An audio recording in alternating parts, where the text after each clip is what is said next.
quelle joie de vous voir encore aujourd'hui. Pour ceux qui ne le savent toujours pas, nous avons repris nos cultes en présentiel depuis au moins un mois. Et c'est une joie de pouvoir se revoir à nouveau, une joie de pouvoir s'entendre à nouveau, et une joie de pouvoir partager ce temps ensemble dans la présence du Seigneur. J'aimerais pour commencer ce culte, si vous le voulez bien, vous lire un passage de la Bible dans le livre d'Hébreux, chapitre 4, verset 16. Approchons-nous donc avec assurance du trône de la grâce, Amen, afin d'obtenir miséricorde et de trouver grâce Amen, pour être secourus dans nos besoins. Amen. Ce passage donc nous dit de nous approcher avec assurance. Pour pouvoir nous approcher avec assurance de la présence du Seigneur, nous devons premièrement être conscients de qui nous sommes aux yeux de Dieu. C'est la seule chose qui peut nous permettre d'entrer, de marcher avec assurance, et surtout quand on parle d'un royaume. Je crois que personne d'entre nous n'aura l'audace d'arriver avec assurance à un endroit où son visage n'est pas connu et sa voix ni son nom reconnu. Mais lorsque nous sommes dans la présence du Seigneur, nous devons prendre conscience que nous venons devant celui qui n'est pas seulement notre Dieu et notre roi, mais surtout notre Père. Un Père qui connaît ses enfants, qui reconnaît leur voix, un Père qui reconnaît, lorsque nous nous adressons à lui, qui reconnaît, qui entend nos voix, mais également un Père qui nous connaît mieux que nous-mêmes, parce qu'il connaît les détails de nos vies que nous ignorons nous-mêmes, notamment, comme il le dit dans sa parole, le nombre de cheveux que nous avons sur notre tête. Aucun d'entre nous n'est capable de répondre à cette question, mais notre Dieu qui est notre Père a le pouvoir et la capacité de dire jusqu'à combien de cheveux vous avez sur votre tête. Alors imaginez-vous lorsque vous venez dans sa présence ou lorsque vous lui parlez, le Seigneur reconnaît notre voix. Alors avec assurance, nous pouvons entrer dans sa présence, avec assurance nous présenter devant lui, élever nos voix comme des enfants qui parlent à leur Père. Amen. Un Père rempli d'amour, de compassion et qui n'attend qu'une chose, que nous puissions encore aujourd'hui lui adresser nos prières et communier avec nous. Est-ce que nous ne pouvons pas ensemble élever nos voix et rendre grâce au Seigneur pour cette grâce? Oui, nous te bénissons, Seigneur, et nous te disons merci. Merci parce que nous sommes reconnus par toi. Merci parce que nos voix sont reconnues par toi, là au dans les cieux. C'est avec assurance que nous entrons dans ta présence encore et que nous venons, Éternel, nous unir à nos frères, à nos sœurs, avec assurance, Seigneur, parce que nous savons que le Dieu à qui nous adressons nos prières, que toi, Seigneur, qui es présent au milieu de nous aujourd'hui, tu es également notre Père, qui nous connaît mieux que personne d'autre ne peut nous connaître. Tu nous connais mieux que personne d'autre ne peut nous connaître. Seigneur, nous avons trouvé de la valeur à tes yeux de par ton sacrifice à la croix. Aujourd'hui, Seigneur, nous pouvons entrer. Aujourd'hui, Seigneur, nous pouvons nous approcher. Aujourd'hui, Seigneur, nous pouvons te prier parce que nous avons reçu. Seigneur, mon Dieu, c'est un droit de par ton sacrifice. Aujourd'hui, Seigneur, nous sommes appelés saints. Aujourd'hui, nous sommes appelés tes enfants. Aujourd'hui, nous sommes appelés, Seigneur, tes rachetés. Oui, nous sommes ce peuple que tu t'es acquis pour servir, Seigneur, à ta louange et à ta gloire. Nous voici donc, selon ta volonté éternelle, pour te rendre ce qui te dû, te rendre ce qui te revient, Seigneur. La louange et l'adoration sont pour toi. La louange et l'adoration sont pour toi. Les actions de grâce sont pour toi. La reconnaissance de nos cœurs et de nos vies sont pour toi, Seigneur, pour toi seul. Qu'aujourd'hui encore de ce peuple qui s'est réuni, qui s'unit, éternel, dans la prière, tu puisses tirer la gloire qui te revient, la louange qui te revient. De nos âmes s'élève encore jusqu'à toi un chant d'amour et de reconnaissance. Seigneur, que de nos cœurs tu puisses tirer encore les actions de grâce, Seigneur, pour que la reconnaissance que nous voulons encore déverser devant toi, devant ton trône en ce jour. Éternel, que ton esprit, au travers de nous, qui s'écrit encore Abba Père, oui, Abba Père, que ton esprit au-dedans de nous s'écrit encore Abba Père, Abba Père. Oui, que nos prières s'élèvent jusqu'à toi de par ton esprit, qui connaît le véritable éternel et qui nous rend prêts au-devant de toi. Seigneur, qui nous rend prêts au-dedans de toi. Seigneur, que ton esprit au-dedans de nous te loue, t'adore et te célèbre parce que tu es Dieu. que le reste pâlisse, alors que nos regards se tournent vers toi. Oui, que le reste pâlisse, alors que nos regards se tournent vers toi. Éternel, qu'en ces lieux, tu sois le seul qui soit couronné, glorifié, élevé. Qu'en ces lieux, tu sois le seul, Éternel, à régner, à dominer. Qu'en ces lieux, tu sois le seul à régner. Qu'en ces lieux, tu sois le seul à régner. Oui, nous te laissons toute la place, Éternel. Nous te laissons toute la place, Seigneur. Nous te laissons toute la place, Jésus. Nous te laissons toute la place, Seigneur. Et que nos âmes te louent, Jésus. Que nos âmes te célèbrent, Yahweh. Que nos âmes, Seigneur, Seigneur, mon Dieu, te chantent encore. Et que nos chants se mélangent à ceux des anges, là-haut dans les cieux, pour te bénir et te glorifier. Parce que tu es Dieu. Parce que tu es Dieu. Et qu'il n'y en a point d'autre. Il n'y en a point d'autre qui soit digne comme tu es digne. Il n'y en a point d'autre qui soit digne comme tu es digne. À toi seul nous rendons la gloire. À toi seul nous rendons la louange. À toi seul l'adoration, Seigneur. Éternel, que tes œuvres, que nous puissions te louer à cause de tes œuvres immenses, à cause de ton amour immense. Seigneur, à cause, éternel, de tes prières, de nos prières que tu exauces. À cause, Seigneur, mon Dieu, de ces choses grandioses que tu as accomplies dans nos vies, Seigneur. Oh Dieu, toi seul est digne. Toi seul est digne. Et à toi seul, Seigneur, nous élevons nos prières. Seigneur, notre reconnaissance, Seigneur. Oh, nous te bénissons, Seigneur. Père, nous sommes bénissons, Seigneur. Père, nous te bénissons. Tu es digne, Seigneur. Et Dieu, oh éternel, qui répartit sur les ruines. Et Dieu qui regarde. J'ai levé ma voix pour te louer, car tu es saint, saint, saint, saint. À mon Seigneur Sauveur, mon Dieu, mon roi, je chanterai saint, saint, saint, saint.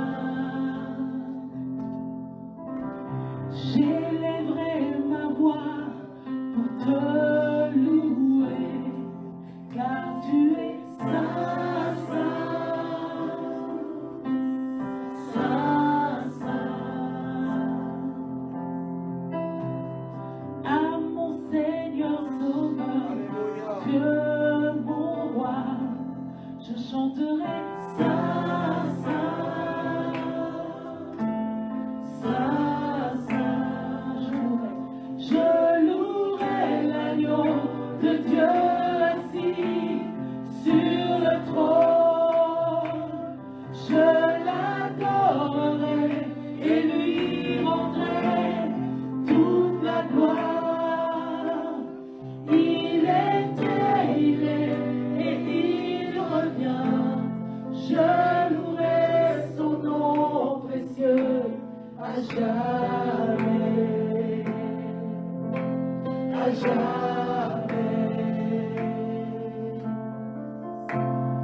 Prosterné dans les cieux, l'ange t'adore et il crie saint, saint, saint, saint.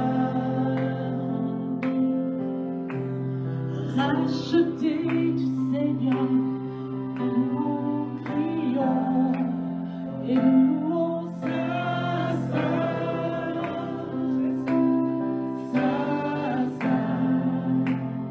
Je louerai l'agneau de Dieu assis sur le trône.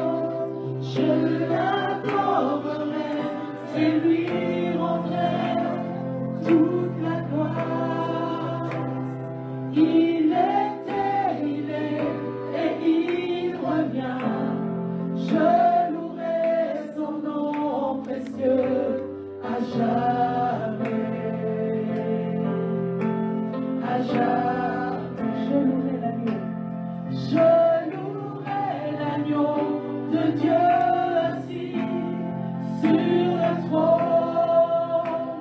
Je l'adorerai et lui rendrai toute la gloire. Il était, il est et il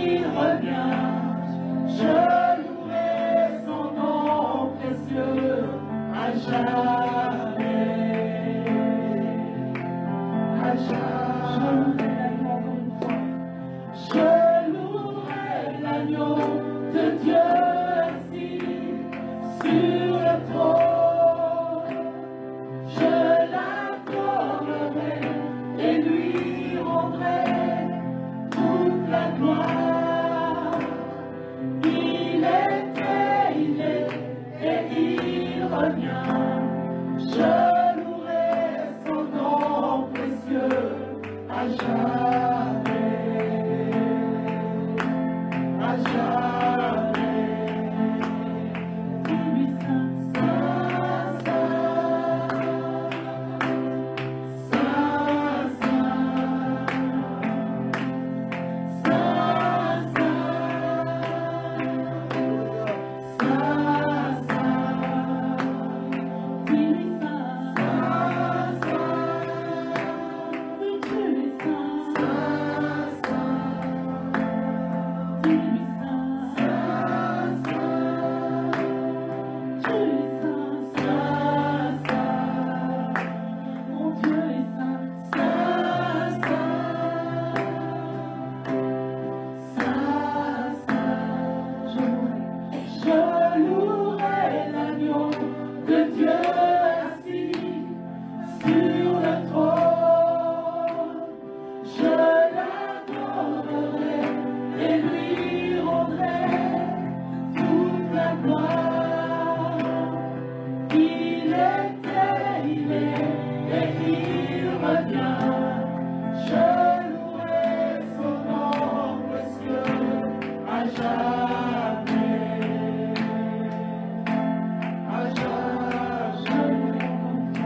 toi tu veux racheter, que tu t'es acquis, Seigneur, au prix de ton sang qui a coulé, pour nous sanctifier, Seigneur. Oh, Éternel, reçois le Dieu, Seigneur, reçois le Dieu, que tu chantes mon cœur. Oh, ça est le Seigneur. Oui, ça est le Seigneur, ça est le Seigneur, ça est le Seigneur, ça est le Seigneur. Notre âme le dit, Seigneur, notre âme le dit, le reçoit encore. Oui, tu es saint, saint, saint. Tu es saint, saint, saint. Oh, tu es saint, saint, saint. Et aujourd'hui, Seigneur, tu nous regardes comme ça à cause de ta puissance. À cause de ton sang qui a coulé dans la vie de ton sang. Et nous voulons le présenter.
Tu es saint, tu es saint. Éternel, notre âme le dit de concert avec les anges, tu es saint. Oh Jésus, tu es saint. Tu es saint et nous venons, Seigneur, dans ta présence. Seigneur, nous venons dans ta présence. Oh Seigneur, nous venons dans ta présence. Nous venons avec assurance, Seigneur. Nous nous approchons du trône de la grâce éternelle. Avec assurance. Tu nous as sauvés et rachetés. Parce que nous sommes reconnus, Père éternel. Parce que nous sommes tes enfants, mon Dieu. Nous sommes tes enfants, Seigneur. Nous sommes tes enfants, Seigneur. Oh, mon Dieu, nous venons dans ta présence. Le cœur assoiffé de toi, Seigneur.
J'ai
de toi seul. Car toi seul sais ce dont notre âme a réellement besoin. Toi seul, tu sais, Seigneur, ce dont notre âme a réellement besoin, Seigneur. Et devant toi, Seigneur, nous nous donnons. Oh Seigneur, devant toi, nous nous donnons ce jour. Alléluia. Alléluia. Qu'une voix s'élève encore pour bénir le Seigneur et dire encore cette faim, cette soif que nous avons de lui. Qu'une voix s'élève devant le Seigneur. Alléluia.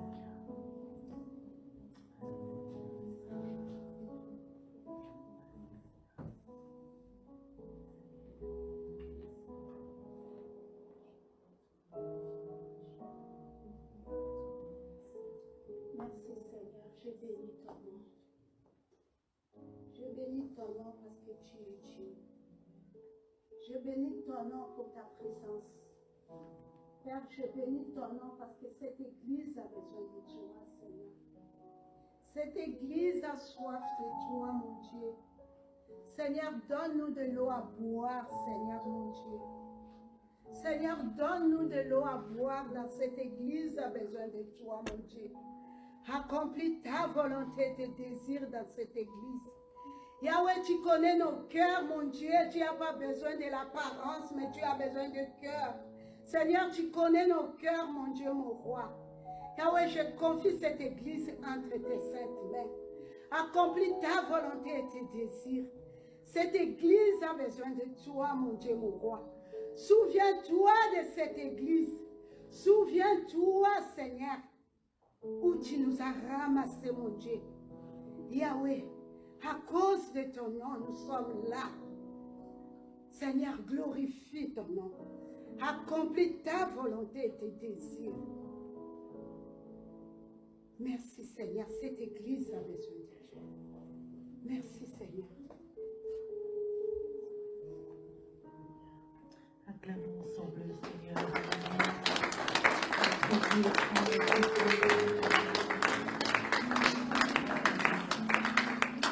Nous venons dans la présence du Seigneur, pas seulement pour apporter nos louanges, notre adoration, notre reconnaissance, mais également pour entendre notre Dieu nous parler. Amen. Qui croit que Dieu parle? Amen. Qui croit que Dieu nous parle? Et je crois qu'aujourd'hui, la parole de Dieu a la même efficacité qu'elle avait dans le temps passé. Elle crée encore aujourd'hui.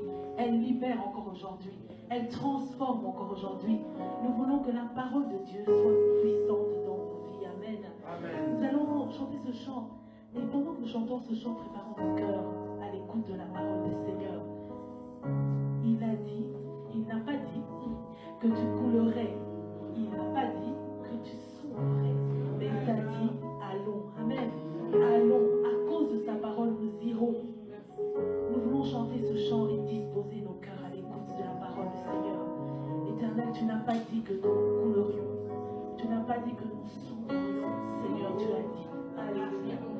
Seigneur, mon Dieu, c'est sur ta parole que nous voulons agir encore. C'est sur ta parole que nous voulons avancer encore. C'est sur ta parole, éternelle, que nous voulons encore tenir ferme et nous tenir debout. C'est pour ça que nous voulons bénir ces moments où nous voulons entendre ta parole. Que ces moments soient des moments bénis, riches, puissants, Seigneur, et que cette parole qui est la tienne crée encore aujourd'hui dans les vies, dans les cœurs, éternel, brise encore les chaînes, éternel, Dieu Tout-Puissant, par la puissance de ta vérité. Affranchis-nous encore. Seigneur, change encore notre entendement et donne-nous encore, éternel, mon Dieu, de progresser, de grandir, Seigneur, à cause de ta parole. Bénis également l'instrument que tu t'es choisi en ce jour, qu'il soit un instrument puissant. L'homme disparaît, la sagesse disparaît, l'intelligence disparaît, pour faire place à la puissance de ton esprit. Oh Dieu, tu es. Allons sur notre bord,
engage chaque jour, Seigneur notre Dieu, à accomplir, Seigneur, ta volonté, à faire ce que tu veux de bien pour toi et pour nous. Oh oui, Seigneur, tu nous parles, tu parles avec nous, tu parles par nous. Nous voulons que ton esprit continue à agir, Seigneur, en ouvrant les yeux spirituels, Seigneur notre Dieu, de nos frères ici présents, ainsi que ceux qui nous suivent en ligne par la plateforme Facebook et même sur YouTube. Que ce moment soit béni de toi. Nous avons ainsi prié au nom de Jésus. Amen. Amen. Amen. Une offrande d'acclamation.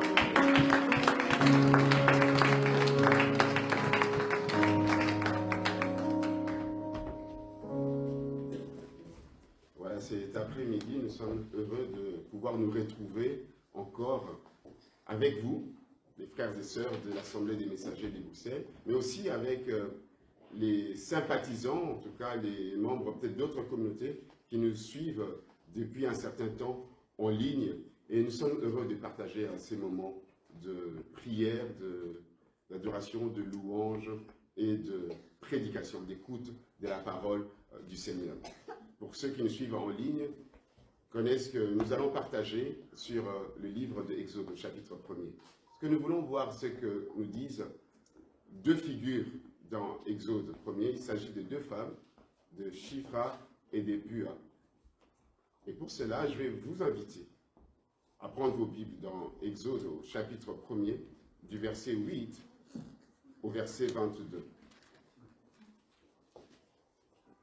Exode 8, du premier verset au verset 22, je vais faire la longue lecture. Soyez attentifs, les textes nous parlent déjà, les textes nous communiquent déjà quelque chose. Le texte va nous faire bouger, va nous mettre en mouvement. Puisses-tu, Seigneur, ô Dieu, rendre ce moment de prédication inspirante. Amen. J'ai fait la lecture à partir du verset 8. Il s'éleva sur l'Égypte un nouveau roi qui n'avait point connu Joseph. Il dit à son peuple, « Voilà les enfants d'Israël qui forment un peuple plus nombreux et plus puissant que nous.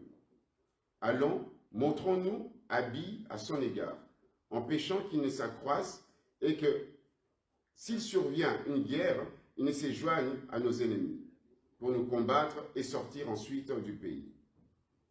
Et l'on établit sur lui des chefs de corvée afin de l'accabler de travaux pénibles.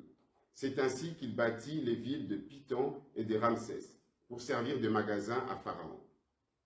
Mais plus on l'accablait, plus il multipliait et s'accroissait, et l'on prit en aversion les enfants d'Israël. Alors les Égyptiens réduisirent les enfants d'Israël à une dure servitude. Ils leur rendirent la vie amère par des rudes travaux en argile et en briques, et par tous les ouvrages des champs. Et c'était avec cruauté qu'il leur imposait toutes ces charges. Le roi d'Égypte parla aussi aux sages-femmes des Hébreux, nommées l'une Shifra et l'autre Pua. Il leur dit, « Quand vous accoucherez les femmes des Hébreux, et que vous les verrez sur les sièges, si c'est un garçon, faites-le mourir. Si c'est une fille, laissez-la vivre. » Mais les sages-femmes craignirent Dieu et ne firent point ce que leur avait dit le roi d'Égypte. Elles laissèrent vivre les enfants. Le roi d'Égypte appela les sages-femmes et leur dit, « Pourquoi avez-vous agi ainsi et avez-vous laissé vivre les enfants ?» Les sages-femmes répondirent à Pharaon, « C'est que les femmes des Hébreux ne sont pas comme les Égyptiennes. Elles sont vigoureuses et elles accouchent avant l'arrivée de la sage-femme. » Dieu fit du bien aux sages-femmes, et le peuple multiplia et devint très nombreux. Parce que les sages-femmes avaient eu la crainte de Dieu, Dieu fit prospérer leur maison. Alors Pharaon donna cet ordre à tout son peuple. Vous jetterez dans les fleuves tout garçon qui naîtra, et vous laisserez vivre toutes les filles. Parole du Seigneur. Voilà. Encore aujourd'hui, nous sommes face à un texte biblique qui parle de violence, de cruauté, mais nous voulons quand même l'aborder et voir ce que l'Esprit a à nous communiquer cet après-midi, à vous aussi qui nous suivez chez vous. Nous venons de voir que il s'agit d'abord d'une situation différente de la fin du livre de Genèse. On parle d'un nouveau roi qui n'a point connu Joseph. Pour ceux qui connaissent plus ou moins l'histoire de Joseph et puis le livre de la Genèse termine par le projet de Dieu, par une promesse faite à Abraham qu'il deviendrait une grande nation et qu'il a réitéré cette promesse à ses enfants, même à Genèse 28, 14, cette promesse a été détaillée et expliquée à Jacob en disant qu'ils seront tellement nombreux à tel point qu'on ne saurait pas les compter comme les poussières de sable de la mer. Et donc nous voyons que les enfants d'Israël, pour une raison des familles, sont arrivés en Égypte, ils y ont séjourné, et puis au chapitre 1er de Exode, on dénombre qu'il y avait au moins 70 ou 75 hommes, sans compter les femmes et les enfants. Le projet de Dieu avait commencé, comme notre Dieu c'est un Dieu de l'impossible, avec un homme et une femme stériles, vieux, mais Dieu a fait en sorte de rendre une situation impossible en donnant à cet homme âgé, à cette femme stérile, une postérité, un enfant. Et cet enfant a eu aussi des enfants. C'est ainsi qu'on arrive au nombre de 70. La promesse de Dieu, il n'y avait pas encore de loi, commence petit à petit, progressivement, à s'accomplir. D'un couple, on arrive à Exode 1er, à 70-75 personnes. Alors, il y avait un roi qui était favorable au peuple d'Israël lorsqu'ils étaient en Égypte, mais il y avait une nouvelle dynastie qui est arrivée. Quand on parle des nouvelles dynasties, ce n'est pas la même lignée du pharaon précédent. Des années et des années plus tard, d'autres parlent même des siècles. Et donc, cette dynastie-là, le roi régnant, donc le pharaon, c'est un titre royal, ce n'est pas un nom propre. Ils s'en foutaient de Joseph, de son histoire, de ce qu'il avait fait pour l'Égypte. Et lui, son problème, c'était les enfants d'Israël. Étant venus au pouvoir par l'initiation de ces prêtres égyptiens, des grands marabouts, des grands divins dans l'occultisme, alors ils étaient comme ses conseillers en matière de sûreté de l'État, en matière stratégique, pour lui dire que ces gens-là, qui deviennent de plus en plus nombreux, qui commencent à se multiplier, à prospérer, constituent une menace pour nous les Égyptiens. Alors le roi a fait une sorte de meeting, je ne sais pas comment il a pu faire pour parler à tous les peuples, mais en tout cas, c'est de façon imagée. Il a fait passer le message à tout le peuple qu'on devait avoir de l'aversion contre le peuple qui séjournait chez eux. Alléluia. Je suis en train de planter les décors avant de pouvoir comprendre ce que l'Esprit est en train de nous dire. Et donc, il a fait passer le message qu'on devait leur rendre la vie dure.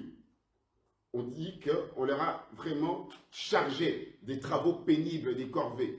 On ne sait pas combien d'heures ils travaillaient par jour. C'est un peu comme nous ici, nous travaillons 8 heures, mais peut-être eux, ils pouvaient travailler du lever du soleil jusqu'au coucher du soleil. Donc vous imaginez combien d'heures de travail pour que les hommes ne puissent pas avoir le temps de consommer l'amour avec leurs femmes, de faire des enfants et de pouvoir se multiplier et grandir davantage.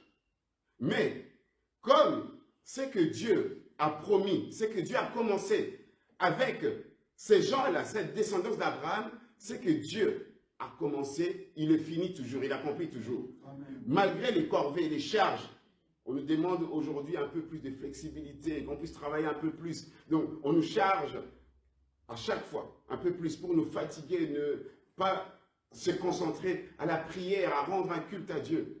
Je n'ai rien de contre avec la législation du travail, que ce soit ici en Europe, en Belgique, partout, mais des fois on peut se sentir un peu comme une corvée, c'est un peu lourd. Donc cette histoire de flexibilité, que c'est toujours les patrons qui gagnent un peu plus en évoquant il faut la croissance, vous devez être performant. Mais soit, pour eux, c'était à dessein.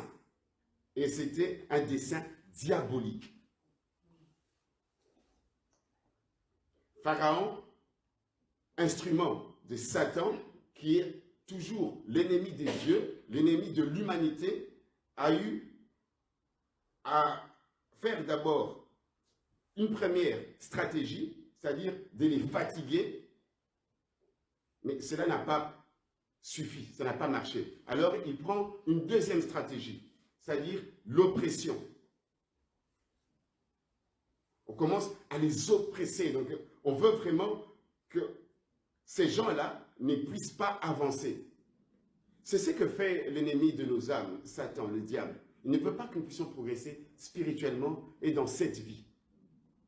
Alors il a toujours des moyens, des suppôts, c'est-à-dire des acolytes, des gens qui l'utilisent, des hommes et des femmes qui peuvent être nos proches, qui peuvent être les gens de notre famille, que eux ne le savent pas, mais que le diable utilise malgré eux. Pour que on puisse faire du tort à la promesse de Dieu qui est en chacune et en chacun en tant que membre de son peuple. Et donc, la stratégie de l'oppression devenant insuffisante, alors il rajoute maintenant une stratégie de l'extermination. On ne va pas mâcher les mots, c'est le début d'un génocide planifié. Généralement, quand on veut essayer de restreindre la natalité, donc contrôler la démographie, comme dans certains pays qui existent actuels, comme les pays de l'extrême-orient, enfin la Chine, c'est plutôt on s'en prend toujours aux femmes ou aux filles. Mais là, bizarrement, c'est aux garçons qu'on s'en prend. On ne sait pas pourquoi, mais lui, Pharaon, il le sait. La promesse a été faite à Adam et à Ève que ta postérité écrasera la tête du serpent. Et cette promesse a été donnée à Abraham que sa postérité sera bénie et elle bénira toutes les familles de la terre, c'est-à-dire toutes les tribus, toutes les nations. Et donc, Satan, ne connaissant pas très bien comment va se réaliser la promesse, le plan de Dieu, mais étant au courant qu'il y a une promesse, il y a un plan, il y a un projet, il veut stopper cela. Et donc, pour lui, ce sont les garçons mâles qu'on doit tuer. Et c'est comme ça que commence l'histoire de ces deux femmes. On ne sait pas très bien, même avec l'exégèse la plus approfondie, historiocritique, s'il s'agit des sages-femmes qui sont du peuple hébreu, ou bien ce sont des Égyptiennes qui s'occupaient de faire de la gynécologie, en tout cas d'accoucher les femmes des Hébreux. Parce que vous devez savoir qu'au début, chers frères et sœurs, les enfants d'Israël étaient dans une région bien précise, à Goshen, quand ils étaient en Égypte. Mais comme le dit la Bible, et ça vient de la bouche même des pharaons, ils ne font que s'accroître, ils se multiplient, ils deviennent nombreux, ils étaient maintenant dans toute l'Égypte.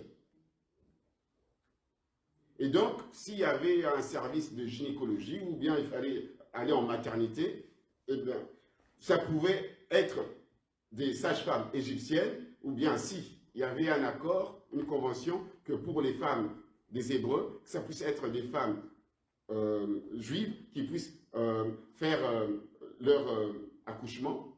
Mais ce qui est sûr, c'est que ces noms-là, donc si on doit creuser, ce ne sont vraiment pas des noms qu'on retrouve parmi des noms à racines hébraïques, mais c'est plutôt des noms sémites, comme les Égyptiens et certains Arabes aussi sont des sémites.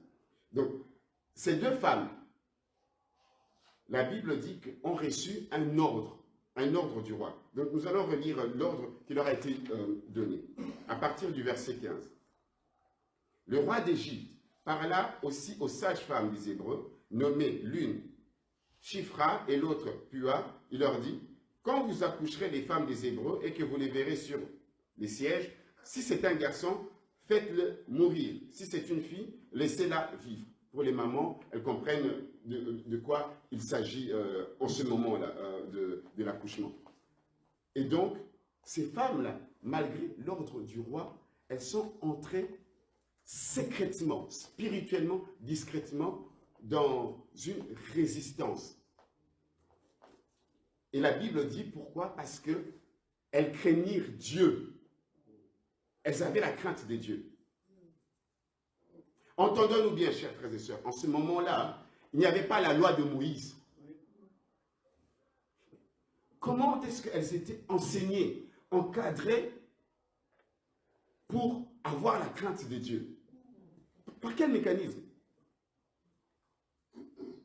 À supposer qu'elles n'étaient pas juives, qu'elles étaient des Égyptiennes. Comment est-ce que elles pouvaient avoir cette crainte de Dieu? Aujourd'hui, nous, les jeunes, les plus âgés, on se plaint, mais on n'est pas encadré, on n'est pas suivi, on ne nous enseigne pas de manière en proximité. Mais bon, dans l'église primitive, pensez-vous que cela se faisait comme dans nos églises pentecôtistes, Assemblée de Dieu aujourd'hui, cette relation de proximité? Ou bien est-ce que ce n'était pas plutôt une relation de responsabilité comme le pasteur Patrick nous l'a toujours enseigné? Et l'église n'est pas simplement église de réveil, pentecôtiste, Assemblée de Dieu. Il y a aussi les orthodoxes, il y a aussi les protestants, il y a les catholiques. Mais ces gens-là qui ont une foi reconnue, que nous louons, que nous saluons, une foi avec des œuvres. Moi, je connais une église que j'ai fait mes pas en stage. Il n'y a pas ces histoires d'encadrement. Il y a des rencontres pastorales à l'église, pas au domicile de la personne. Et l'encadrement de proximité, c'est juste pour les futurs pasteurs, diacres. Mais ces gens-là servent Dieu d'une manière que, si on vous racontait bien, si vous lisez les livres, vous allez vous dire, mais il y a un problème avec notre façon de voir les choses réduites, restreintes à notre communauté, à notre mouvement, ces nouveaux mouvements religieux et spirituels. Donc, ces femmes-là ont eu la crainte de Dieu. Si vous voulez le comprendre, la crainte de Dieu dans l'Ancien Testament, c'est d'abord, avant tout, reconnaître Dieu, qu'il est le Dieu vivant, le Dieu qui voit tout, le Dieu de la vie. Si ces femmes étaient des femmes juives, elles connaissaient l'histoire que les patriarches ont toujours raconté, que l'humanité vient de Dieu, que l'homme et la femme ont été créés à l'image de Dieu et qu'il y a interdiction de mettre fin à la vie humaine. Selon que Dieu avait dit à Noé, lorsque Noé devait recommencer l'humanité après le déluge. Ces sages-femmes, si elles ont fréquenté le Dieu des Hébreux par leur promiscuité avec ces Hébreux-là qui vivaient en Égypte, ont appris cela, ont été alimentés par cette foi-là. Dieu aime la vie, Dieu promet, fait la promotion de la vie et nous demande de faire la promotion de la vie. C'est pourquoi, chers frères et sœurs, que nous ne devons pas être, comme disait un docteur géographe congolais, être des collabos, des collaborateurs. Dans son pamphlet, José Mangou écrit que nous sommes tous des collabos. Il parlait au peuple africain, particulièrement aux Congolais. Pourquoi je prends cette citation? Tous, nous collaborons d'une manière ou d'une autre au système, à violer le système. Au Congo, on est tous collaborés d'une certaine manière, donc on ne paye pas de taxes, la douane, on fait tout pour ne pas payer. Ici aussi, en Europe, au niveau des impôts, on fait la même chose. Mais on est tous des collabos, des collaborateurs. Ici, c'est les gens qui participent au mal, à ce qui n'est pas bien. Là, le mal identifié, c'était l'ordre de tuer des pauvres, innocents petits garçons. Et obéir à cet ordre faisait de ces sages-femmes des collabos, des collaboratrices. Elles ont préféré craindre Dieu. Alléluia. Amen. Nous devons, chers frères et sœurs, lorsque nous nous approchons de Dieu, ne pas rester simplement dans l'intimité. Moi, c'est plutôt ma relation avec Dieu, c'est l'intimité avec Dieu. Ces textes, le Saint-Esprit nous interpelle, vous et moi, ici présents et à la maison, à migrer de l'intimité à la responsabilité. Dieu veut que nous ayons une relation intime avec lui, mais il veut aussi que nous soyons responsables devant lui et devant l'humanité. Nous avons un rôle à jouer. Vous et moi, nous avons quelque chose à faire. Nous avons quelque chose à réaliser dans ce projet, dans cette promesse de Dieu. Vous savez, lorsqu'il y a un projet, donc je salue la présence d'un bien-aimé qui est parmi nous, qui sait que quand il y a un projet, hein, c'est peut-être un projet qui commence par une vision. Il y a une vision qui donne naissance à un projet, et ce projet-là est soutenu par une organisation des hommes et des femmes.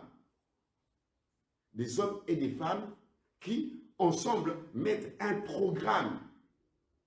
C'est aussi important pour vos vies personnelles, vos vies professionnelles. Un programme avec des actions à court terme, à moyen terme, à long terme. Le projet de Dieu, cette promesse, c'est la même chose. Dieu n'allait pas descendre pour réaliser ce projet, alors Dieu utilise des hommes et des femmes pour réaliser son projet. Et ici, nous voyons que la figure des Shifra et des Pua, c'est les figures qui nous donnent un modèle de la meilleure attitude à avoir, celle de craindre Dieu et aujourd'hui d'avoir la foi en Dieu. Dans ce monde où la compromission est à nos portes, la séduction à nos portes, on peut nous demander de faire des choses qui vont à l'encontre de notre conscience. Comment l'Église réagit? Comment les frères et sœurs que nous sommes, nous réagissons? Moi, je connais particulièrement des frères. Un frère qui a renoncé à son travail, il travaillait dans une usine d'armement ici en Belgique. Comprenant que cette usine fabriquait des armes pour aller faire la guerre au Congo, un Européen, il a démissionné. Je parle souvent aussi avec des personnels soignants, médicaux, qui pour eux, qui veulent suivre l'enseignement de l'Église contre les IVG, l'interruption volontaire de la grossesse. Pour ces infirmières-là, elles sont contre l'avortement et que ça commence à leur poser un problème de conscience. Que dire entre la médecine et la foi, entre le projet de Dieu de se multiplier, de s'accroître, ou bien de limiter la naissance pour des raisons économiques? Je ne vais pas ici faire un conflit, une guerre entre la médecine et la foi, mais c'est pour vous dire qu'il y a des choses, chers frères et sœurs, qui nous demandent à résister. Et la résistance secrète spirituelle est notre façon de craindre Dieu. Alléluia. Je vais vous inviter à lire un autre texte dans 1 Pierre 2, 17. Pour que ça soit interactif, que nos frères et sœurs qui sont à la maison, qui puissent aussi participer, savoir qu'il y a des frères et sœurs ici présents, qu'eux aussi peuvent prochainement se retrouver avec nous, pour autant qu'ils soient en bonne santé. Alors, je vais demander à notre frère, à notre ancien de faire la lecture. 1 Pierre, chapitre 2, verset 17. Et puis, je donnerai aussi aux sœurs de pouvoir aussi faire des lectures. 1 Pierre, chapitre 2, verset 17. Nous lisons la parole du Seigneur. Car il vaut mieux souffrir si telle est la volonté de Dieu si telle est la volonté de Dieu. Non, c'est pas ça. 1 Pierre, Oui. chapitre 2, Ah, chapitre 2, excusez-moi. verset 17. Verset 17. Honorez tout le monde, aimez les frères, craignez Dieu, honorez le roi. Amen. Amen. Ici, c'est l'apôtre Pierre, disciple de Jésus-Christ, qui parle à l'Église dispersée dans le monde entier, leur invitant à honorer tout le monde, à honorer le roi. Le roi mérite que nous puissions l'honorer. Et la Bible nous invite à plusieurs reprises dans le Nouveau Testament à pouvoir honorer, à être même soumis aux autorités. Mais la crainte doit être exclusive. Nous devons craindre que Dieu. Et Jésus lui-même disait à ses premiers disciples, d'autres qui ne sont pas peut-être devenus des disciples assidus, effectifs, mais il leur disait, ne craignez pas ceux qui peuvent tuer le corps, mais craignez plutôt celui qui peut tuer le corps et l'âme. Il s'agit de Dieu. Et donc, ces femmes, Shifra et puis elle nous parle.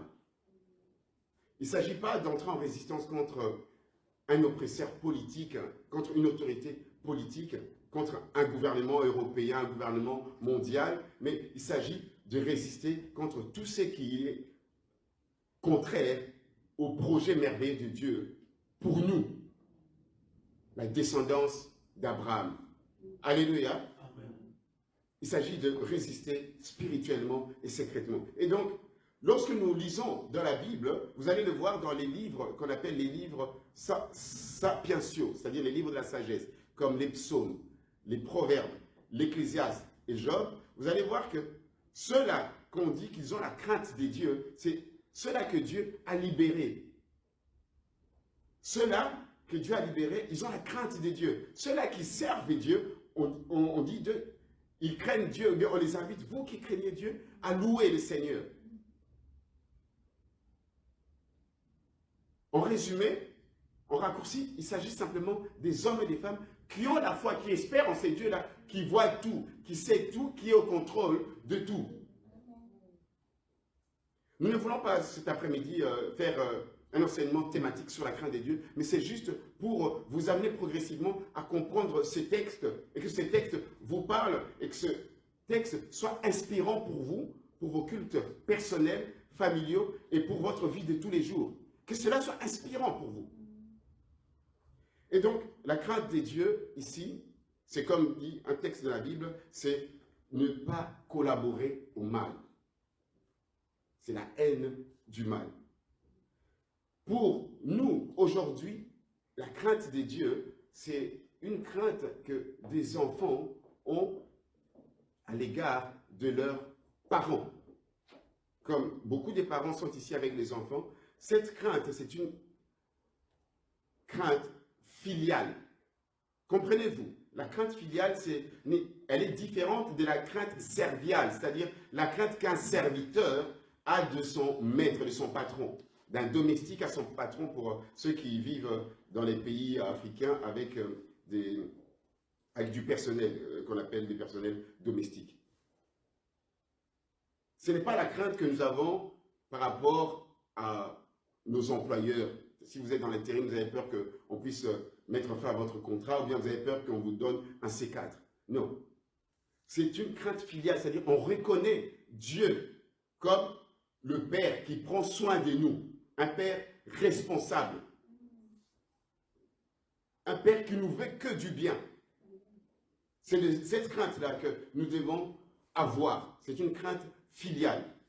Voyez-vous, l'ancien Christian l'a toujours prêché lorsqu'il parle de Luc, chapitre 15, des deux enfants, le fils prodigue et son grand frère. Son grand frère qui dit, mais ça fait des années que je te sers. Donc, c'est-à-dire que à ton égard, je suis comme un serviteur. Il a la crainte serviale. Mais pourtant, pour le père, mais mon fils, ce n'était pas ça. Tu es mon fils. Tout ce que j'ai à toi. Donc, tu devais avoir la crainte filiale. Et c'est le fils cadet, le fils, l'enfant prodigue qui l'a compris. Il a craché sur le visage de son père en disant, allez, tu es encore vivant, mais je sais que l'héritage, on l'obtient à la mort du père, mais tu me le donnes maintenant. Et je m'en vais. Il est parti. Il a regretté. Il s'est dit, je dois revenir chez mon père. Parce que c'est une crainte filiale, une crainte où on honore son père, on honore ses parents. C'est ainsi que Dieu, voulant mettre en musique toutes ces notions, il a donné la loi au Sinaï. Et dans la loi au Sinaï, c'est là que intervient le fait d'honorer ses parents. Voyez-vous, honore ton père et ta mère. Et l'apôtre Paul, de culture et d'éducation hellénistique, lui, il va plus loin en faisant comprendre que honorer ses parents, honorer les autorités, honorer son mari, eh ben, il utilise un verbe grec hypotasso, qui veut dire se soumettre aux parents, se soumettre aux autorités, se soumettre à son mari, qui aujourd'hui, si on doit le traduire, c'est laisser convaincre. Voyez-vous? Dans Éphésiens 5, quand il parle de cela, à partir du verset 31, il parle, soumettez-vous les uns les autres, soumettez-vous à Christ. Les uns les autres, c'est-à-dire l'homme et la femme, c'est-à-dire l'homme se soumet à sa femme, la femme se soumet à son mari, les enfants à leurs parents, et les parents aussi, dans ce verset-là, doivent se soumettre. Pourquoi je parle de cela? Parce que l'apôtre Paul, encore, dans Romains 13, il parle de la soumission, que les chrétiens doivent se soumettre aux autorités. Alors, on a tellement mal compris la soumission, c'est-à-dire l'honneur qu'on doit rendre aux autorités, au point que on croit qu'il faut se laisser dominer, se laisser écraser. Et pourtant, dans l'esprit paulien, dans le dévoilement de la compréhension de la nouvelle alliance, c'est se laisser convaincre. Les parents ont le devoir de convaincre les enfants du bien fondé des décisions qu'ils prennent à leur égard, leur expliquer le pourquoi. Peut-être en Afrique, nous avons vécu dans une autre ère. Pour nous, c'était des drones, des chaussures qu'on lançait, et donc on devait comprendre que si on ne fait pas ceci, ben, il va y arriver ceci. Mais ici, vous avez la chance de vivre dans un monde, dans une génération où on a des outils et on a vraiment une pédagogie qui nous permet de faire comprendre à l'enfant, ça tu ne dois pas faire. Pourquoi? Parce que si tu fais ceci, il arrivera ceci. Se laisser convaincre. De la même manière, l'homme du 1er siècle devait convaincre sa femme et sa femme devait se laisser convaincre dans la relation du couple, du foyer. Ce n'était pas à la femme de venir imposer dans le projet du foyer ses vues. Elle devait laisser aux visionnaires de donner la vision et ensemble, dans leur projet de couple, de voir bon, comment on va s'organiser avec les enfants, quel programme nous allons faire, quelles sont les actions. C'est comme ça qu'on comprend la soumission, le fait d'honorer son mari et d'honorer sa femme parce qu'elle n'est pas une personne à écraser, elle n'est pas dans l'hiérarchie militaire. Le subalterne, le caporal et je suis le lieutenant en chef ou bien le commandant en chef. Non. C'est mon vis-à-vis. C'est mon aide semblable. Et pareillement avec les autorités, c'est laisser convaincre des bonnes décisions, ça peut être sur la santé publique, se laisser convaincre sur des politiques, sur la solidarité intergénérationnelle, où on demande à tous de travailler, de contribuer. Mais quand il s'agit des décisions et des lois iniques qui font obstacle au projet de Dieu sur ta vie, sur l'Église, alors ces deux femmes, Pua et Shifra, sont une source d'inspiration pour nous. Alléluia. Alléluia. Et donc, je voudrais ouvrir une parenthèse ici. Ce week-end, au début du week-end, il y a un jeune qui m'a contacté, alors qu'il voulait juste savoir si je pouvais lui donner 2 versets dans la Bible. Je lui ai dit, quel verset? Le salut est individuel, et puis que les parents sont comme des dieux sur la terre. Je lui ai dit, mais je t'avais appris que tu vas sur Google, tape Bible, et tu tapes la citation, ça va te faire un référencement. Il me dit, oui, mais ça j'ai essayé, je ne vois pas. Je lui ai dit, mais dans la Bible, il n'y a pas. Ça n'existe pas. Ce sont des leçons que nous donnons à l'Église, aux enfants, de respecter les parents, d'honorer les parents, comme si c'était des dieux sous la forme humaine, mais ce n'est pas biblique. Alors je dis, mais j'aimerais savoir pourquoi tu demandes. Ah non, c'est bien parce que là, j'ai un sérieux problème, parce que je fais un travail d'étudiant, alors indirectement, ma mère me demande que tu dois me donner ton premier salaire, parce que la Bible dit. Parce que la Bible dit que nous sommes comme les dieux sur la terre. Alors je lui ai dit, bon, maintenant j'ai eu des problèmes avec ta maman. Hein. Voyez-vous, nous devons honorer nos parents. L'honneur que nous devons honorer nos parents dans la civilisation sémitique, avant même la loi de Moïse, l'honneur qu'on donnait aux parents pour les jeunes femmes, c'était de ne pas être déflorées avant le mariage, de garder leur chasteté jusqu'au mariage. Et c'était un déshonneur d'entrer au mariage en ayant connu un homme. Pour le jeune garçon, il devait travailler pour prendre la relève. Un fils honore son père.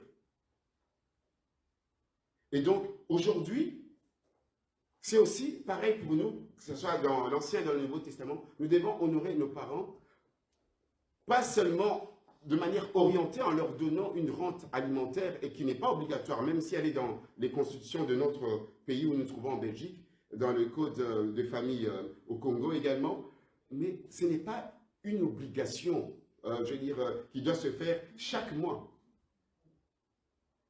Si je dois vous donner mon propre témoignage, moi, c'est en devenant très très adulte que je pense à la chère maman qui m'a nourri, qui a payé mes études.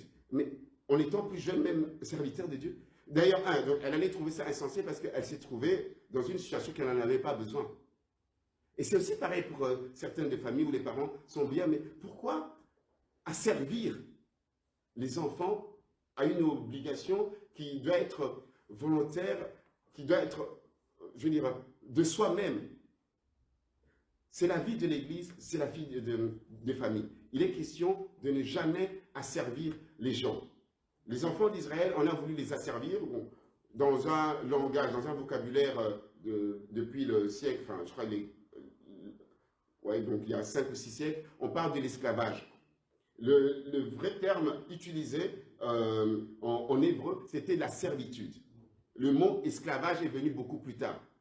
Parce que c'est comme si les Kémites, les Africains de peau noire, donc voulaient d'abord, eux, mettre les enfants d'Israël comme des esclaves. C'est un mot qui a été inventé beaucoup plus tard. C'était de la servitude. Donc des travaux forcés, donc des travaux pénibles. C'était la servitude. Et pour ceux qui font des études sur les mots, l'emploi de mots, donc ils connaissent cette différence. Et c'est le même mot que l'apôtre Paul demande, même dans l'épître aux Corinthiens et partout ailleurs, qu'il ne faut jamais se laisser asservir par quoi que ce soit. En ayant dit toutes ces choses, chers frères et sœurs, nous voulons maintenant comprendre un certain nombre de choses. Il s'agit d'un projet, le projet de Dieu. Un projet qui a une réalisation et qui sera effective lorsque nous serons tous devant le trône. Que l'apôtre Jean a vu, j'ai vu des gens de toutes les nations, de toutes langues, de toutes tribus, comme les sables de la mer, indénombrables. Et je l'ai toujours dit, alors, comme certains témoins de Jéhovah disent que les gens qui seront sauvés, il n'y aura que 144 000, j'ai vraiment du mal, ou bien les gens qui croient que peu de gens seront sauvés. Mais moi, je pense que Dieu aime tellement les mondes, il veut qu'un grand nombre de personnes puissent être sauvées, des hommes et des femmes. C'est pour ça que nous devons bénir le Seigneur pour nos jeunes dans l'Église qui se font baptiser. Et des gens qui écoutent la parole de Dieu et qu'on amène au baptême. Ces gens-là entrent dans le projet de Dieu. Ils sont aussi les descendants d'Abraham par la foi, comme dit l'Écriture. Je vais demander à l'ancien aimé de lire cela pour que nous puissions comprendre et que aussi que nous puissions tirer une application directe pour nos jeunes sœurs et les femmes qui nous suivent, que vous n'êtes pas n'importe qui, vous avez un rôle à jouer dans la vie, dans l'Église. Quand nous lisons les livres de Exode, il y a au moins 5 femmes qui interviennent dans le plan de Dieu. Nous voyons d'abord, si on doit aller beaucoup plus loin, Sarah, la femme d'Abraham, qui donne naissance justement à la postérité. Et puis, nous voyons aussi ces 2 femmes. Nous voyons aussi Jochebed, la maman de Moïse. Nous voyons la mère, qui a éduqué, qui a fait grandir Moïse, l'Égyptienne, la fille de Pharaon. Nous voyons aussi la sœur de Moïse, Myriam ou Marie, la prophétesse. Et dans le Nouveau Testament, on nous montre aussi que hommes et femmes, nous avons devant Dieu, nous sommes sur le même pied d'égalité, nous avons un rôle à jouer. Je vais demander à l'ancien, mais si nous pouvons prendre dans Galates chapitre 3, d'abord du verset 6 au verset 9, et si quelqu'un d'autre pourra prendre le verset 27 à 29. Une sœur prendra 27 à 29. Si l'ancien aimé peut prendre Galates chapitre 3, verset 6 à 9. Galates chapitre 3, versets 6 à 9. Nous allons lire la parole du Seigneur. Comme Abraham crut à Dieu et que cela lui fut imputé à justice, reconnaissez donc que ce sont ceux qui ont la foi qui sont fils d'Abraham.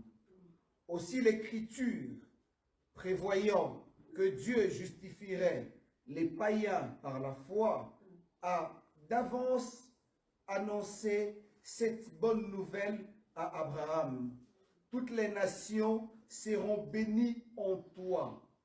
Aussi, ceux qui croient sont bénis avec Abraham le croyant. Amen. Amen. Voilà. Je vais demander à une sœur, notre sœur Annie, si tu peux nous faire la lecture. Plus bas. 26. Commence à 27 aussi, c'est bon. 27. Car vous tous qui avez été baptisés pour Christ, vous vous êtes revêtus de Christ. Il n'y a plus ni juif ni non-juif, il n'y a plus ni esclave ni homme libre, il n'y a ni homme ni femme. Unis à Jésus-Christ, vous êtes tous un. Si vous lui appartenez, vous êtes la descendance d'Abraham, et donc aussi les héritiers des biens que Dieu a promis à Abraham. Les mamans, les papas, les jeunes, frères et sœurs, est-ce que vous avez entendu cela? En Christ, il n'y a ni homme ni femme. Amen.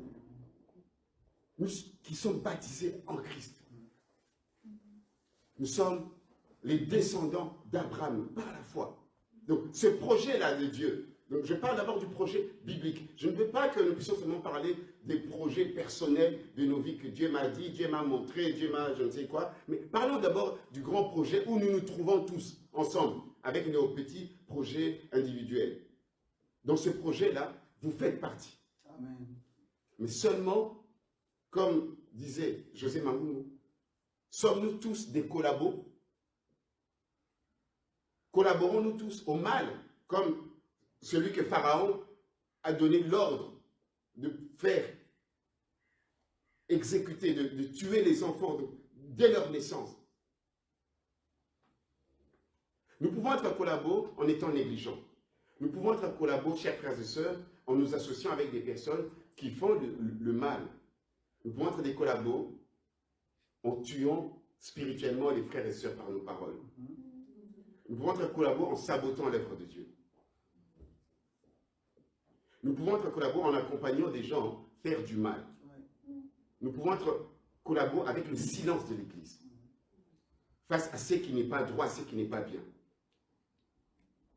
Mais Dieu nous invite aujourd'hui, ici et maintenant, à être comme ces deux femmes, Shipra et Pua. Et c'est comme ça que nous voyons une notion de la bénédiction qui intervient. Parce qu'elles ont craint Dieu. Elles n'ont pas laissé les enfants, garçons, des femmes juives mourir.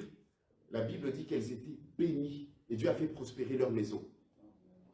Voyez-vous, chers frères et sœurs, des fois, on pense monnayer, faire un commerce avec Dieu, que je vais faire ceci, je vais donner ceci pour être béni.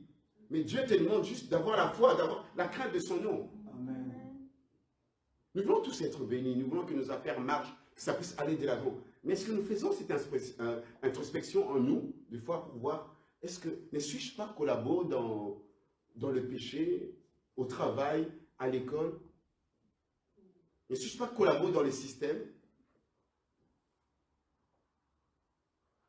Une meilleure manière d'avoir la bénédiction et le shalom, parce que prospérer, donc la prospérité, c'est le shalom. La paix de Dieu qui fait avancer, qui fait progresser les affaires, c'est ici une clé qui nous est donnée, craindre Dieu, c'est-à-dire le reconnaître dans sa vie, comme le Dieu qui voit tout, qui sait tout, qui est au contrôle de tout. Que nous puissions promouvoir la vie dans l'Église, que nous puissions promouvoir la vie dans nos familles. Et cela passe aussi par le fait de nourrir les gens. Laisser mourir de faim une personne, c'est lui souhaiter la mort. Pour les jeunes, nous avons peut-être frôlé ces histoires d'interruption de grossesse, que la jeunesse puisse réfléchir. Je sais que nous avons des jeunes, des ados, vous avez beaucoup de choses à apprendre, que ce soit de votre métabolisme, de votre corps, vous avez peut-être beaucoup de magnésium, je ne sais pas, mais il y a des choses que vous ne devez pas faire avec vos corps. Honorez vos parents, les jeunes garçons, les jeunes filles. Honorez Dieu, honorez l'Église. Il est aussi question de se soumettre aux hommes de Dieu. Je vais terminer par là. La Bible parle d'honorer les hommes de Dieu, de se soumettre aux anciens. Ce n'est pas que nous puissions vous dominer, mais quand vous avez à l'esprit d'être indépendant, distant, de mépriser l'œuvre de Dieu, l'encadrement, l'enseignement qui vous est donné, n'est-ce pas là une forme de désobéissance à la parole de Dieu? Soyez convaincus par l'enseignement qui vous est dispensé par les pasteurs, par les anciens, par les aînés de la foi qui vous encadrent, et même par celles et ceux qui nous conduisent même à la prière. Se soumettre, retenez, c'est se laisser convaincre. C'est un terme militaire. Également pour les couples qui sont en discorde, essayez de vous laisser convaincre les uns les autres. Éphésiens 5, 31 le dit. Soyez soumis les uns les autres. Pas d'insens. C'est un travail réciproque. Je donne un dernier passage avec lequel nous allons prier. Nous allons demander à ce que l'Esprit puisse nous aider. Dans Apocalypse 12, 13 à 17, l'ancien aimé va faire la lecture. Et une sœur, si encore il y a une volontaire, peut-être je demanderai à la responsable des dames, maman Françoise, de lire juste Ésaïe 59, verset 19. Après l'ancien aimé, et puis nous allons prier avec ces deux textes. C'est pour vous dire que ce programme-là de tuer les enfants, qui avait commencé par ce pharaon, tellement que les sages-femmes ont eu à mettre fin à ce programme-là, et par une sorte de ironie, ont choqué Pharaon. Pharaon alors a décidé de s'en prendre à tout garçon mâle vivant, d'un certain âge, de le jeter au Nil, c'est-à-dire au fleuve, pour des raisons que nous ignorons. Peut-être parce que c'était plus facile pour faire disparaître les corps. Bon, il semble logique que, étant initié par l'occultisme de ces prêtres, le Nil était considéré comme leur divinité, ainsi que les vaches et le soleil, le dieu soleil. Et donc, c'était comme des sacrifices qu'ils voulaient faire. C'était à Satan.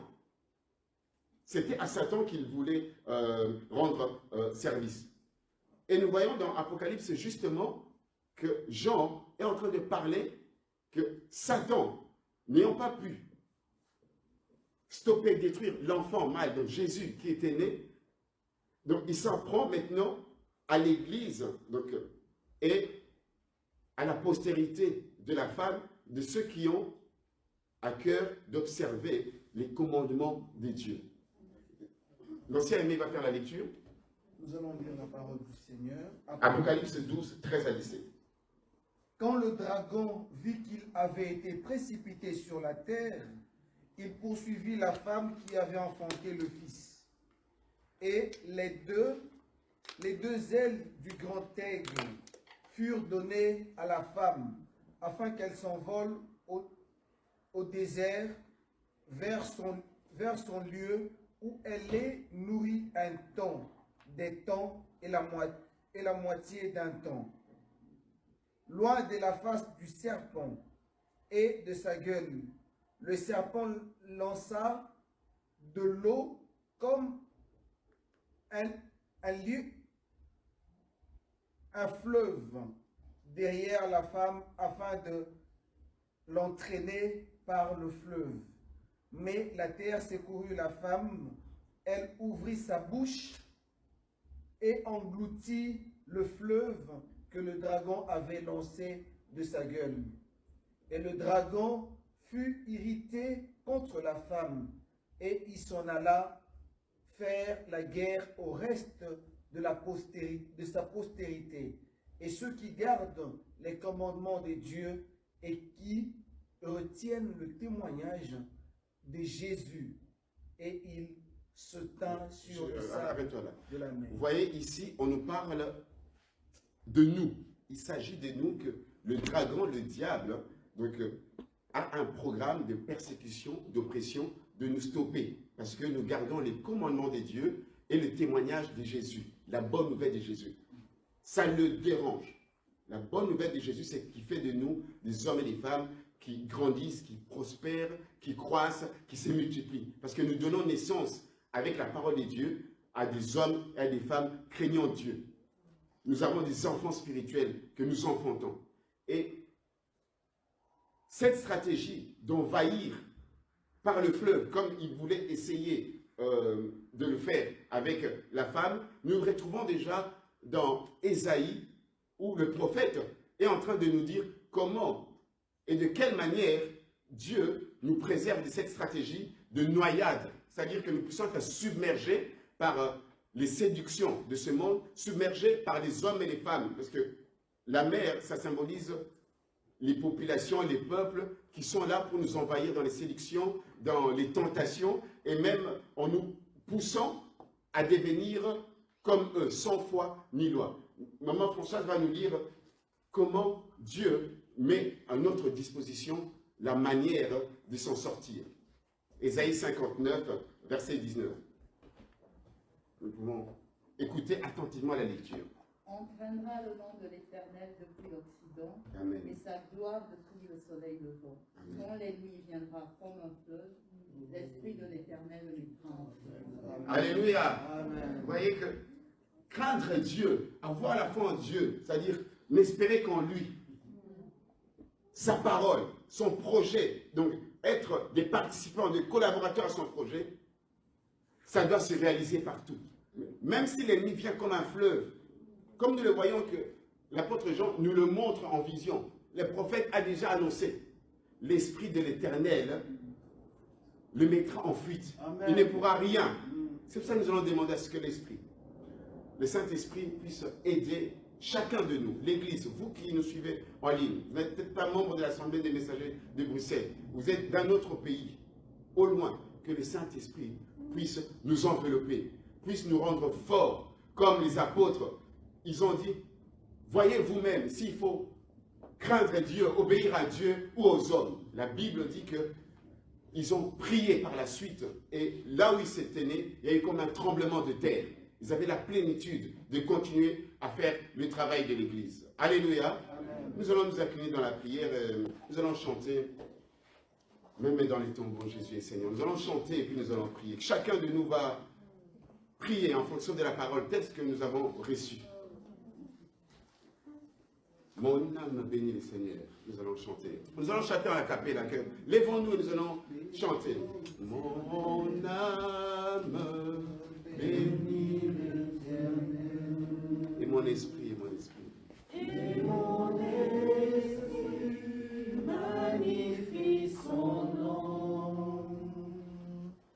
Car la mort n'a pas pu le retenir. Même dans les tombeaux. Même dans les tombeaux, Jésus. Jésus est Seigneur. Même dans le tombeau, Jésus est Encore une fois, mon âme, chante-le, chante-le avec foi, mon âme. mon âme, bénit l'Éternel. Et mon esprit. Et mon esprit magnifie Voulons te son craindre, nom. magnifier ton nom. Car la mort n'a pas pu le retenir, même dans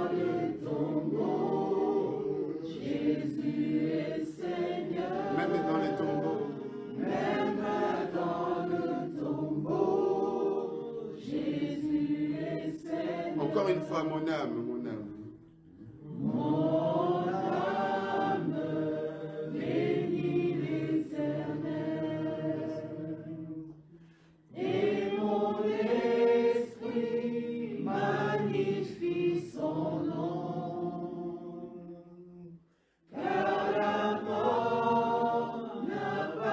Nos sœurs continuent de chanter, l'église, commençons à prier, commençons à prier. Commençons à prier. Ô Seigneur, Dieu de la promesse. Ô Seigneur, tu es le Dieu de la promesse. Les enfants d'Israël, à qui tu as promis, Seigneur, d'être une grande nation, Seigneur, d'être nombreux, Seigneur, d'être bénis, d'être la source de bénédiction, Seigneur. Ils pouvaient se demander, Seigneur, dans des moments sombres de leur vie, mais comment tu nous laisses dans cette corvée, dans des tâches aussi dures, on nous fait souffrir, on nous opprime, on veut nous terminer, on veut nous finir, oh Seigneur, même dans ma maladie, Seigneur, même dans les moments sombres de ma vie, Seigneur. Oh Seigneur, notre Dieu, je ne travaille pas, Seigneur, où je n'ai pas d'argent, Seigneur, où je me sens inutile à moi-même. Oh Seigneur, tu es le Dieu qui intervient, tu es le Dieu sauveur. Oh Seigneur, tu utilises des hommes et des femmes comme Shifra, comme Pua, Seigneur, pour mettre fin, Seigneur, aux desseins diaboliques. Oh Seigneur, par ton esprit, fortifie chacun de nous. Par ton esprit, Seigneur, oh notre Dieu, vivifie ton église, Seigneur. Réveille ton église, Seigneur. Oh Dieu, nous voulons ta plénitude dans l'église. Nous voulons ta plénitude dans l'église pour que nous ne collaborons plus, Seigneur, au mal. Pour que nous ne collaborons plus, Seigneur, au plan, Seigneur, de l'ennemi, mais que nous puissions entrer pleinement dans ton projet, Seigneur, que tu as commencé. Oh oui, c'est que toi, Seigneur, tu as commencé, tu les finis toujours. Ton œuvre, Seigneur, que tu as commencé au milieu de nous, tu l'accompliras, Seigneur. Nous serons grands, nous porterons, Seigneur, un grand nom, Seigneur. Nous allons nous étendre, Seigneur. Nous allons nous élargir, nous allons nous approfondir. Nous le croyons, Seigneur, parce que nous faisons partie, Seigneur, de ces hommes et ces femmes qui sont dans ton projet, dans ton programme, dans tes actions, Seigneur, locales, à Bruxelles. Oh Dieu, Seigneur, nous sommes la postérité d'Abraham, Seigneur, ici, Seigneur, à Bruxelles, en Belgique. Oh Père, il n'y a ni homme ni femme, Seigneur, que nos sœurs ne se sentent pas, Seigneur, moins que rien, que nos sœurs, Seigneur, que les mamans, les femmes, les jeunes sœurs se sentent impliquées, Seigneur. Oh Dieu, Seigneur, qu'il n'y ait pas d'excuses, de manque d'encadrement, qu'il n'y ait pas d'excuses, Seigneur, devant ta face, mais que nous puissions craindre ton nom, avoir foi en toi, Seigneur. Tu es le Dieu qui réalise ta promesse, Seigneur. Même si, Seigneur, notre Dieu, nous sommes, Seigneur, abattus, terrassés, Seigneur, stoppés. Mais, oh Dieu, tu es le Dieu de la transformation, le Dieu de la résurrection et de la vie. Alléluia.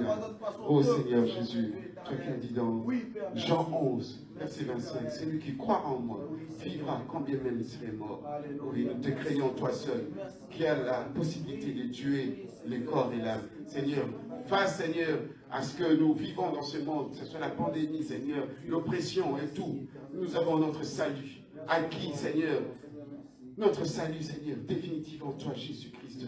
C'est salut spirituel, c'est salut qui deviendra physique le jour où nous te verrons face à face. Nous ne craignons rien, nous ne craignons pas les hommes. Que peuvent nous faire les hommes, Seigneur, notre Dieu? Même s'ils nous tuent, même s'ils nous exterminent, Seigneur, nous savons que tu es là, le Dieu de la résurrection. Mais avec toi, Seigneur, nous savons que nous irons même devant les léopards. Si le léopard ne peut te manger, Seigneur, il ne pourra pas non plus contre nous. Alléluia, nous avons foi en toi, que même nos frères et sœurs qui sont malades, même s'il leur reste 2 ou 3 secondes à vivre, toi le Dieu que nous craignons, et à qui nous avons placé notre confiance, tu feras quelque chose. Alléluia. Béni sois-tu, le Dieu de la promesse. Souviens-toi, Seigneur, de ta parole. Souviens-toi de ta promesse faite à Abraham, faite à tes servantes, à tes serviteurs. Au nom de Jésus. Pasteur Ali, si tu veux faire la prière pour bénir le peuple. Seigneur, notre Dieu, nous l'avons dit, Seigneur, que du soleil levant, Seigneur, couchant, la gloire te reviendra parce que tu es Dieu. Oui, Seigneur Dieu, c'est toi qui nous protège, qui nous guide, qui nous garde, et c'est toi qui nous conduit, et c'est toi qui es notre bon berger. Seigneur, devant l'ennemi, Seigneur, nous savons que toi, tu as triomphé. Devant l'adversité de ce monde, nous savons que tu as triomphé. Et c'est toi qui nous qualifies pour, Seigneur, évangéliser, pour ramener à toi les égarés. C'est toi qui es notre Dieu. Seigneur, nous voulons prier maintenant pour chacun, pour ton Église. Seigneur, nous te demandons de soutenir ceux qui sont fatigués dans la foi, de relever, Seigneur, ceux qui sont, Seigneur, qui ont enlevé leur épée, Seigneur, de ce combat, afin qu'ils reviennent, Seigneur, dans le champ du Seigneur. Oui, Dieu de gloire, c'est toi qui envoies encore des hommes et des femmes pour te servir, parce que nous savons, Seigneur, que les temps sont comptés, et toi, tu reviens bientôt, Maranatha. Merci de nous guider, de nous éclairer, merci de nous fortifier, et merci pour l'esprit de vie qui est là. Oui, Seigneur, l'esprit de victoire, l'esprit de Dieu. Merci, Seigneur, pour ta parole, et merci parce que tu nous combles de ta grâce. Bénis ton serviteur qui nous a encore édifiés, Seigneur, en ce jour. Bénis ton peuple. Nous ne voulons pas être, Seigneur, des auditeurs oublieux. Nous voulons garder ta parole dans nos cœurs. Nous voulons, Seigneur, la mettre en pratique et que la gloire te revienne. Toi, le Dieu qui règne d'éternité en éternité. En ton nom précieux, Seigneur Jésus, que nous disons Amen. Amen. Nous arrivons à la fin de notre programme. Nous avons des annonces de joie. La famille de notre frère Trésor vient de s'agrandir. Il a la naissance d'un beau petit garçon. Depuis aujourd'hui, c'est 3 octobre, il s'appelle Eden. Nous allons bénir le Seigneur pour la maman, le papa et Eden ainsi qu'à toute la grande famille. Donc, il y a aussi une autre annonce de joie, c'est que le 6 novembre, nous aurons à célébrer une bénédiction nuptiale. C'est l'église des messagers qui va organiser cela. C'est notre sœur Béni Ngoto Kwamanga, la fille de notre maman Jackie, qui va se marier. Aujourd'hui, elle n'a pas pu être présente avec nous, mais je pense le dimanche prochain ou bien les jours à venir, elle viendra avec son fiancé qui seront présentés à l'église. Et donc, nous savons ce qu'il nous reste à faire. Nous avons toujours notre habitude de soutenir, en tout cas jusqu'à la fin de l'année, ces genres d'événements par une cotisation individuelle de 25 € par personne. C'est notre sœur Bénie, baptisée à l'église. Elle était à l'Écodine. Donc à l'époque, nous étions avec maman Scola, avec maman Martine par la suite. Et moi, j'étais parmi leurs premiers moniteurs. Donc elles m'ont fait voir de toutes les couleurs, mais c'est vraiment des filles adorables. C'est des filles adorables. Et donc, nous nous préparons, retenez, le 6 novembre, nous allons demander aussi au service de l'église, aussi comme la louange et l'accueil qui apprennent cela, en ce moment, de s'organiser à cet effet. Et je vais maintenant inviter notre pasteur qui est là parmi nous, encore par surprise aujourd'hui. Il va dire 2 ou 3 mots à l'église avant de répartir pour Kinshasa. Retenons qu'à la fin du culte, nous allons voir, comme il est de notre habitude, derrière un panier pour donner nos collectes pour celles et ceux qui ont apporté les billets des banques. Mais pour vous qui avez déjà pris l'habitude, vous qui êtes à la maison, ou bien ici, de faire par virement bancaire instantané, ou bien même par PayPal, faites-le comme d'habitude. Le monde évolue, les messagers évoluent aussi. Amen. Donc le panier est là derrière. Je vais inviter le pasteur Patrick, il va venir, donc on va lui préparer un micro, à moins qu'il veuille parler sans micro. Je vais y arriver, mais c'est un micro, je parle du micro.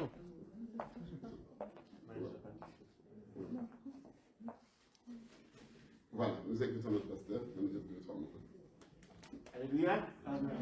Évidemment, c'est toujours un plaisir de vous retrouver comme ça et de voir des visages de nos jeunes, de nos mamans et de nos papas. C'est vraiment un grand plaisir pour moi d'être là encore parmi vous aujourd'hui. J'aurais dû normalement être déjà à Kinshasa, mais lors de notre bref séjour en Allemagne, j'étais un peu secoué, on m'avait diagnostiqué quelque chose de terrible là-bas, de grave. Alors, on m'avait demandé de rester faire des examens.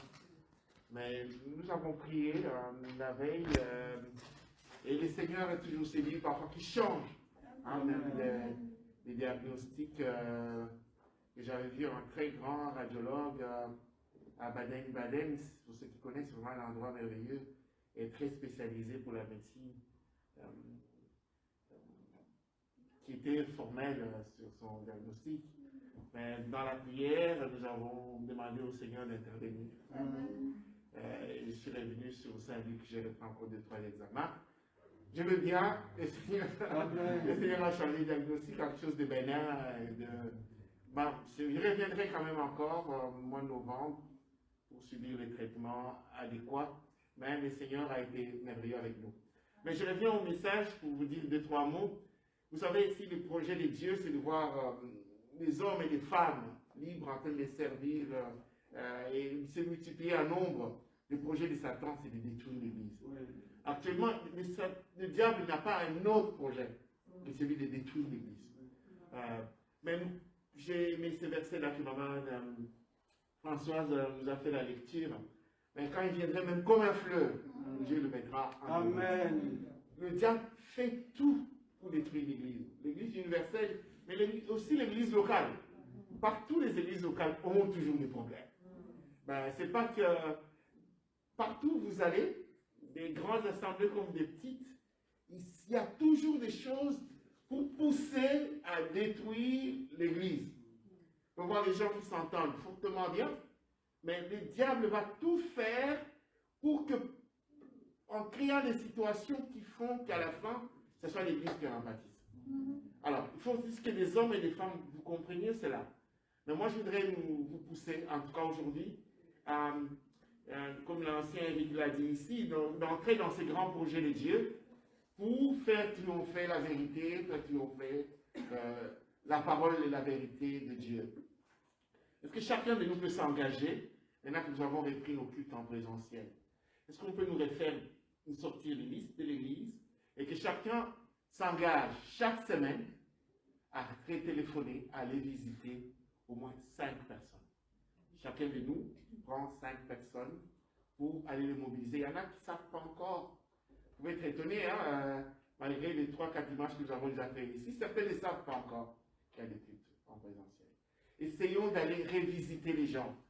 Dimanche passé, nous avons fait avec l'ancien Eric un petit exercice. Samedi, nous avons téléphoné quelques personnes, même nous les avons vu venir à l'église. Je pense qu'il faut que chacun de nous prenne cette conscience-là.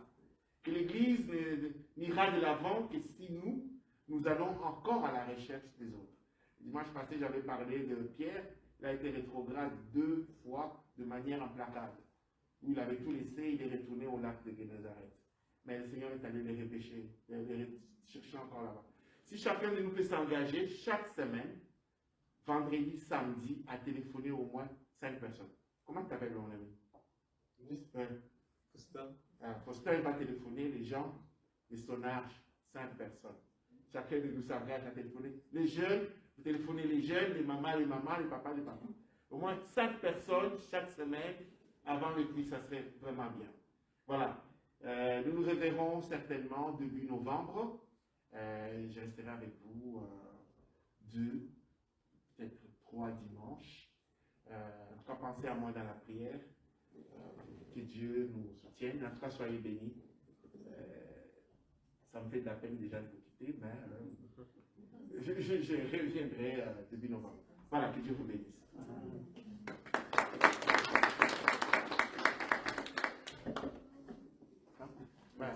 Nous allons prier alors pour nous mettre debout. Ça faisait longtemps que j'avais vu mon assistante là-bas. Ça va, tu vas bien? Très content de te voir. Nous allons nous incliner dans la prière. Nous remercions. Papa Achille, ça fait très très longtemps aussi. Dieu soit béni. Dieu vous bénisse. Que Dieu te bénisse aussi. On est content de te voir parmi nous. Voilà, nous sommes inclinés dans la prière. Père éternel, merci de nous avoir choisis, hommes et femmes, pour te servir. Sans faire la différence en Christ, il n'y a plus ni homme ni femme. Mais tous soumis à ta parole, tous engagés à te servir. Nous te disons merci pour ce privilège. Parce que nous n'avons certainement pas mérité de nous-mêmes ou par nous-mêmes. Mais c'est ton choix, c'est ton élection, c'est ton amour qui nous a choisis. Alors nous te disons merci pour cela et que l'amour que tu nous portes puisse porter encore des fruits en nous utilisant par ton Esprit Saint à toucher nos frères, nos sœurs et les ramener dans ta maison, dans ta parole, dans ta moisson, à ton service, afin que ton projet que tu as sur l'Église triomphe encore et toujours. Nous bénissons ton nom pour ces dimanches, pour la parole qui nous a été enseignée. Et maintenant que nous commençons une semaine nouvelle, nous prions que tu nous aides à vivre cette parole au jour le jour, en nous laissant convaincre par la vérité. Bénis les frères, bénis les sœurs, bénis les papas, les mamans, les jeunes. Et que cette semaine soit une semaine de victoire, une semaine de triomphe, une semaine de joie. Mon frère, ma sœur, que cette semaine soit une semaine où tu fais la différence.